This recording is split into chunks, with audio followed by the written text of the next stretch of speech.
கிறிஸ்துவுக்குள் மிகவும் பிரியமான என் அன்பு சகோதர சகோதரிகளே, இன்றைக்கும் கிறிஸ்து இயேசுவை கவனித்து பாருங்கள் என்கிற தலைப்பிலே சோர்ந்து போகாமல் ஜெபிக்கும்படி சொன்ன இயேசுவை கவனித்து பார்க்க அழைக்கப்படுகிறோம்.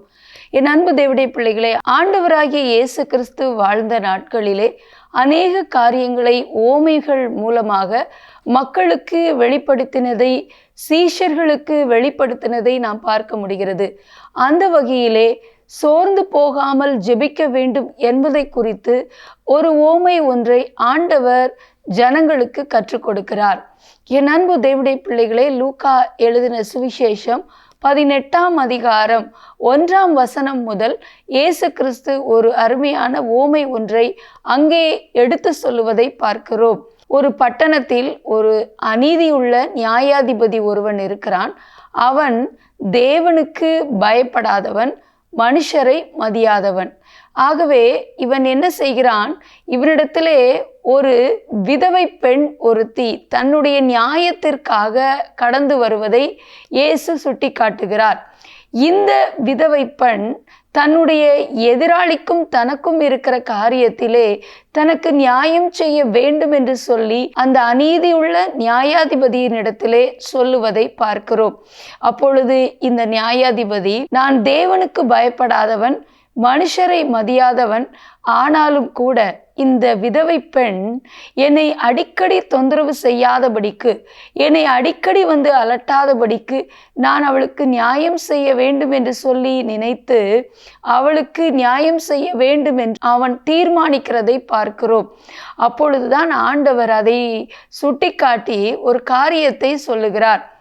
ஒரு அநீதி உள்ள நியாயாதிபதியே தன்னிடத்தில் வந்த அந்த விதவைக்கு எப்படியாவது நியாயம் செய்ய வேண்டும் என்று சொல்லி நினைத்தால், தேவன் தன்னை நோக்கி இரவும் பகலும் கூப்பிடுகிறவர்கள் ஆகிய தம்மால் தெரிந்து கொள்ளப்பட்டவருடைய விஷயத்தில் நீடிய பொறுமை உள்ளவராயிருந்து அவர்களுக்கு நியாயம் செய்யாமல் இருப்பாரோ?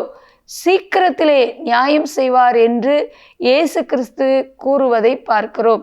இதை லூக்கா 18ஆம் அதிகாரம் 1 முதல் 8ஆம் வசனம் வரை பார்க்கிறோம். ஆகவே சோர்ந்து போகாமல் ஜெபம் பண்ண வேண்டும் என்பதை ஆண்டவர் அந்த இடத்திலே வலியுறுத்துகிறார்.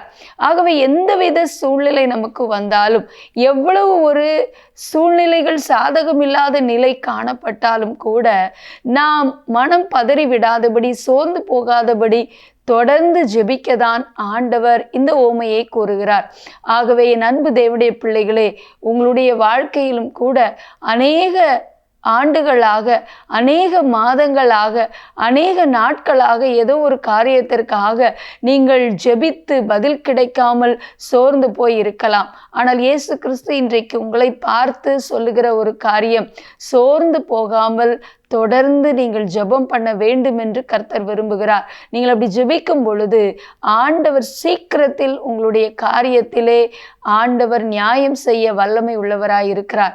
ஆகவே அன்பு தேவனுடைய பிள்ளைகளே, சோர்ந்து போகாமல் ஜெபிக்க சொன்ன இயேசுவை கவனித்து பார்த்து நாமும் அப்படி ஜெபிக்க அழைக்கப்படுகிறோம். ஜெபிக்கலாமா? எங்கள் அன்பின் பரலோக பிதாவே, ஆசீர்வதிக்கப்பட்ட நாளின் காலை வேளைக்காக நன்றியோடு துதிக்கிறோம், ஸ்தோத்திரிக்கிறோம் அப்பா. ஆண்டவரே, எங்களுடைய வாழ்க்கையிலே ஒவ்வொரு சூழ்நிலையிலும் ஆண்டவரே நாங்கள் சோர்ந்து போகாமல் உம்மை நோக்கி ஆண்டவரை நாங்கள் எப்பொழுதும் ஜெபிக்கிறவர்களாக இருக்க எங்களுக்கு கிருபை தாரும். எந்த சூழ்நிலையிலும் சோர்ந்து போகாமல் ஜெபிக்க கிருபை தாங்க. இந்த ஆண்டவரே நிகழ்ச்சியிலே, இந்த ஜெப நேரத்திலே என்னோடு கூட பங்கெடுத்து கொண்டிருக்கிறவர்கள் யாராக இருந்தாலும், எந்த சூழ்நிலையில் இருந்தாலும், ஒருவேளை அவங்களுடைய ஜெபம் கேட்கப்படவில்லை என்று சோர்ந்து போய் இருக்கலாம்.